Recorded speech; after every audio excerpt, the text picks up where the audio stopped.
Hello, hello, hello. Big Lads here. Just a few words on hip hop. Well, what's going on nowadays? It's horrible, man. It's horrible. Everybody keeps saying you're gonna hate because you're old school, and that's not the point.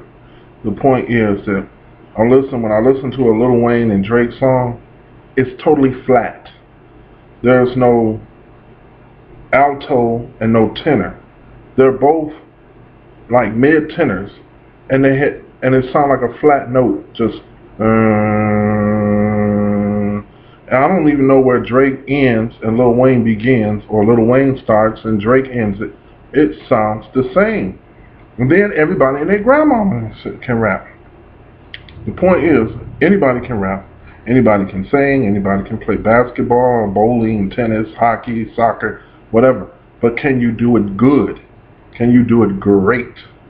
Can you be above all the rest and be that fresh? That's what I'm looking for. And I was like, after Biggie and Pac, it was a disaster. But Master P had some fabulous beats, yo. But it was a disaster, man. And I was just sitting at home like this, waiting. And then in 1999, Eminem and DMX showed up. I was like, thank you. Because all the other rap acts from like the late 80s and the early 90s, they had ran a course, man. It was like Cypress Hill doing a love song. What is going on? I started in hip hop in 1985, and the people that got me into this was Melly Mel, Curtis Blow, the Furious Five, Grandmaster Flash, of course, Houdini, LL, Run DMC, MC Light, Busy B, Sir Mix-a-Lot,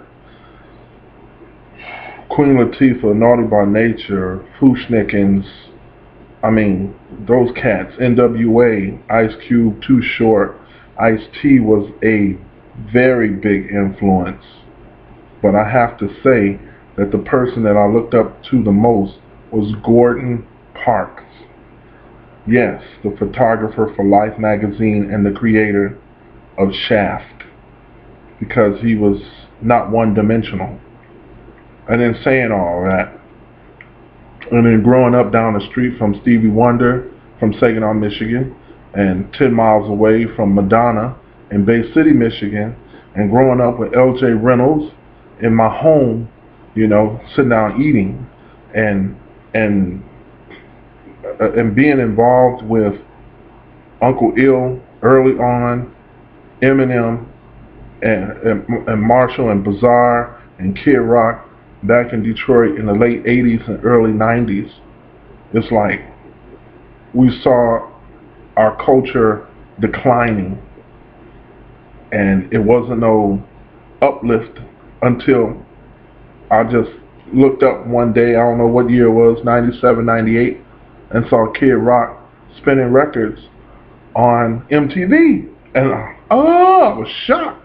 I was like, this is the kid back in the late 80s that was in the projects in Mount Clemens spinning records, down below. And then he used to be, Kid Rock. We all knew Kid Rock, you know. I was like, wow. But the first rappers I heard was Dayton Family, Top Authority, MC Breed, came out of Flint, Michigan, in 88 and 89 and through all the way up to like 96, because we didn't have a studio. Saginaw is only 40,000 people. Right now they got like 50,000. And where I come from is outside of Saginaw. It's only 10,000 people. So we only had one radio station, and it didn't play rap.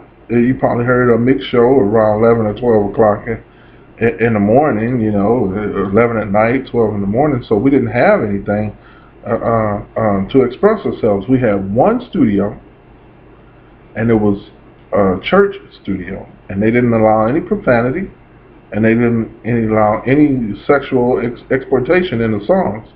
So just think about trying to come out during Straight Outta Compton and doing clean rap versions of songs that you couldn't depict your community and your surroundings. You know, I stayed in the Golden Ghetto. I grew up and went to school with the Brick City Dogs. You know, the street gangs, the Crazy Eights, the Brick City Dogs. You know, 16th Street, Burt Street Boys, Homicide. And I'm supposed to go into a church and rap about what? Clean your car and step on the rug. And, you know, I'm like, so we didn't have an outlet. And Detroit, like Uncle Ill said a long time ago, Detroit struggled to have an identity. Down south, you had Outkast and Goody Mob and 8-Ball and MJG and 666 Mafia. And in the West, you had Dre and you had Snoop and Too Short and Cube and Ice-T and you know, the list goes on. And then in the East Coast, and you had Onyx, you know. Detroit had no identity because we was always connected to the East Coast. And by like 97, where Pac and Biggie was at the peak of hip-hop, still maintaining lyrical skills and fat beats, it was like the two was blended. Everybody keeps forgetting that Tupac was born and raised in Brooklyn and moved to the West Coast when he was like 14. But the fact is, he's from New York. Ice-T is from New Jersey. And they ended up in the West Coast. Like down here, one of the strongest rappers in the South, I'm here in Atlanta, is Luda. Luda is from Champaign, Illinois. You know? And here I am in the South, and I've been in Atlanta since '94. I'm from Michigan. Didn't get my break until I made my own record labels in 94, 95, 96, 97, 98, 99. And then I was out the door in 2000 when the iPad came. We couldn't keep up. CDs went out the window. I was still printing cassettes in 95 and 96 when everybody was doing CDs. And then when I took my cassettes up to Tower Records and HMV, they were doing CDs. And then by the time 2000 rolled around, everybody was doing downloads onto iPods through iTunes. And iTunes didn't have an independent download station.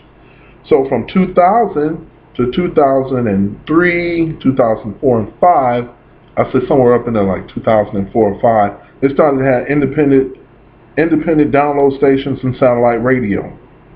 Well, you have to look.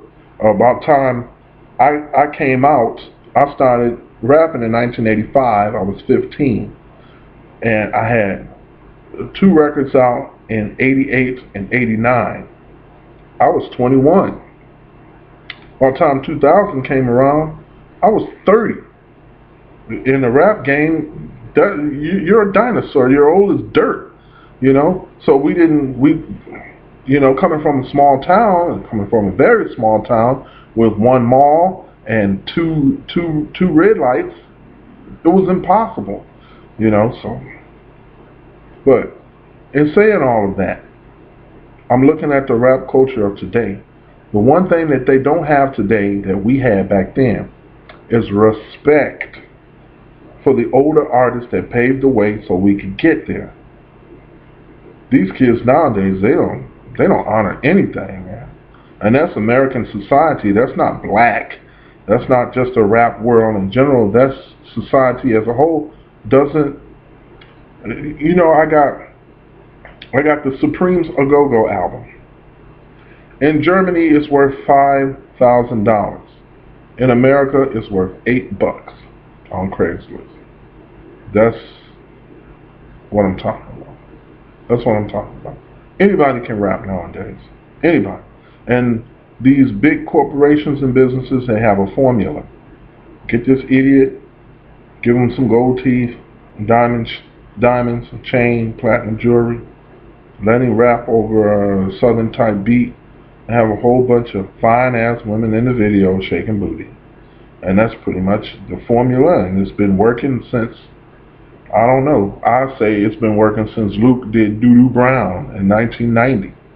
And the whole pants sagging bit, that came out in 1986.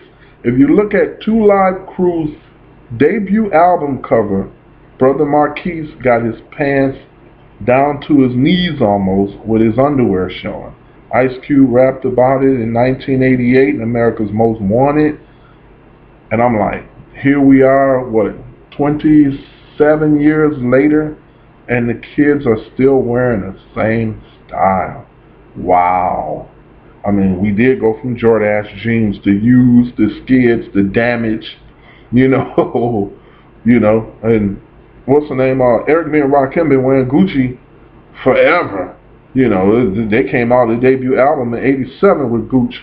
I'm like, it's a total mess, man. And the only way to clean this up is for the young that's coming out now to have respect to the people that paved the way for them to do what they're doing now.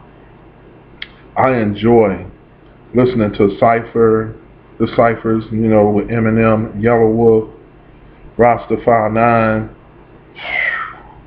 They got some smoking MCs in Asia, in Japan, in Mexico, Native Americans. I mean, Chino XL is like dynamite chicken, but these cats are almost the same age as me. So, you know, it's like the old school, which we were the new school in '87 and '88, but we're old school now. We are still kicking it, and we still got the lyrics and the stuff. You know what I'm saying? So, but all in the whole, I still do this because hip hop is my culture. It's not a fad to me. It's not a way of money vehicle, because I have degrees and I have an education, and I've been living off of that in the meantime while still trying to do hip hop. Because my hip hop, what I do, is not popular now, it's the reasons why I get to fall back on a regular job. But in hindsight, if you ever see this video and you see me walking the streets of Atlanta on the MARTA Avondale station or wherever, or West End or wherever, and you say, yo, kick me one, or you want a challenge, I will F you up. I am a true MC. I'm not a fad, brother. And that's pretty much all I got to say. Scarface, come back, man. Hip hop needs you, G. All right.